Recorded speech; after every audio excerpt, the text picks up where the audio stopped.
শেখ হাসিনা কিন্তু বিভিন্ন মিথ্যা প্রতিশ্রুতি দিয়েছিল। শেখ হাসিনা কিন্তু 10 টাকা কেজির চাল দেওয়ার কথা বলেছিল। আপনারা পেয়েছেন? মানুষের সাথে প্রতারণা করছে। সচেতন। এই বাংলাদেশকে যারা বিশ্বের দরবারে দুর্নীতিতে চ্যাম্পিয়ন করছে, তাদেরকে বাংলাদেশের মানুষ দৃঢ়ভাবে প্রত্যাখ্যান করবে ইনশাআল্লাহ।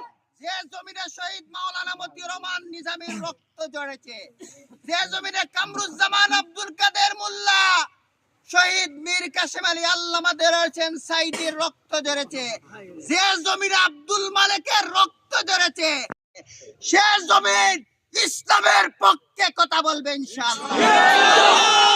নীরব হব না, নিতর হব না, নিস্তব্ধ হব না, যতদিন না আল কোরআনকে একটি প্রতিষ্ঠিত রাজ হিসাবে দেখা হয়। বাতিলের উৎখাত করে সত্যের প্রতিষ্ঠা করব, নচেত সেই চেষ্টায় আমাদের জীবন চলে যাবে।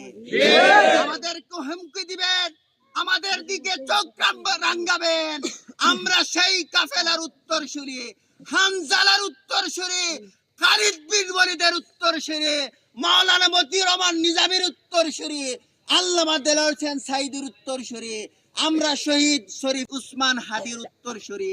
আমরা এই ভূমিষ্ঠে যেদিন জন্মগ্রহণ করেছি, আমরা শাহাদাতের তামান্না নিয়ে এই জমিনে আমরা পা রেখেছি।